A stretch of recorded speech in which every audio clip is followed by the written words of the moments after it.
오늘 0시 기준으로 코로나19로 치료받고 있는 환자는 3,500명이며 6,598명이 완치되어 격리 해제되었고 186명이 사망하였습니다. 어제 하루 동안 신규로 확진된 확진자는 47명이며 격리 해제는 135명입니다. 안타깝게도 3분이 사망하셨습니다. 고인의 명복을 빌며 유가족분들께 깊은 위로의 말씀을 전합니다. 신규 확진자 47분 가운데 31명은 국내에서 확진된 사례입니다. 해외 유입 신규 사례는 총 16건으로 검역 단계에서 확진된 건이 7건, 지역사회 확진 사례가 9건입니다. 2명을 제외한 14명이 우리 국민입니다.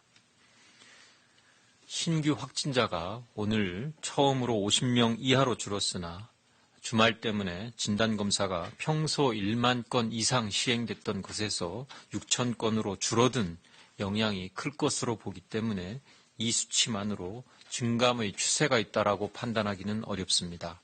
우리 사회는 지난 2주간 사회적 거리두기를 한층 더 강화하여 실천하였습니다. 많은 국민들께서 불편함을 참고 2주간의 집중적인 노력을 펼쳤지만 아직 상황은 안심할 단계가 아니고 언제라도 코로나19가 급증할 위험성을 가지고 있습니다. 해외 유입 감염자도 증가하고 있습니다. 3월 말부터 검역 단계에서 발생하는 환자가 증가해서 매일 20-30명대를 유지하고 있고 지역사회에서 발견되는 해외 유입 사례까지 포함하면 신규 확진자의 30 내지 50%를 해외 입국자가 차지하고 있는 상황입니다. 확진 환자들은 공항 검역이나 격리 상태에서 발견되어 방역망의 통제 범위 내에서 발생하는 환자들이 다수이긴 합니다만 아직 감염 경로를 확인할 수 없는 확진자도 5 내지 10%가 나타나고 있는 상황입니다. 방역관리에 있어서 현재의 위험 요인은 크게 2가지입니다. 첫째는 해외에서 유입되는 코로나19 감염의 지역사회 확산 가능성입니다. 방역당국은 4월 1일부터 모든 해외 입국자에 대해 14일 격리라는 최고도 수위의 대응을 적용하였고 해외 유입에 대한 방역 통제망을 강화하였습니다. 두 번째의 문제는 앞서 지적한 것처럼 지역사회 내에 잠복하고 있는 감염자들로 파악이 어려운 상태입니다.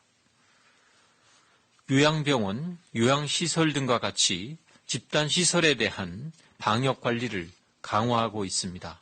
그러나 이들에 의해 여전히 산발적인 집단 감염이 나타나고 있습니다.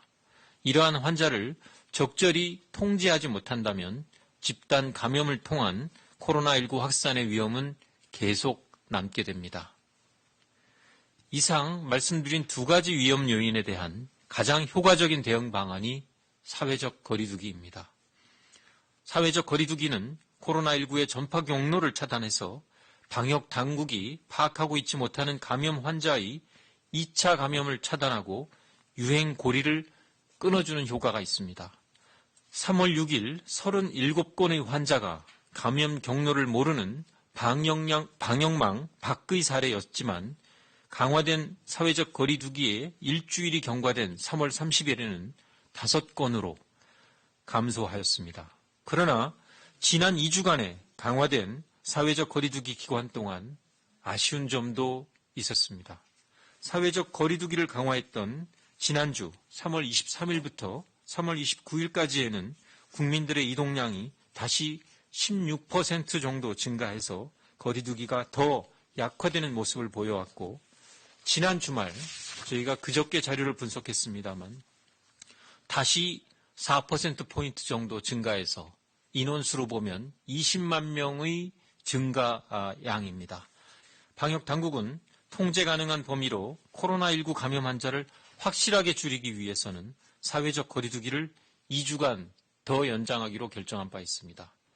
구체적으로 우리 의료체계의 역량을 고려해 봤을 때 하루 평균 50명 이하로 확진 환자 발생이 줄어들게 된다면 큰 부담 없이 우리 의료체계가 중증 환자를 안정적으로 치료할 수 있다라고 보입니다.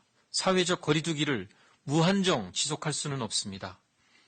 장기간 유행에 대비해서 일상생활과 경제활동이 방역조치와 조화를 이루는 생활방역 체계로의 전환이 필요합니다. 국민 여러분들께서 앞으로 2주간 사회적 거리두기에 적극 동참해 주실 것을 요청드립니다.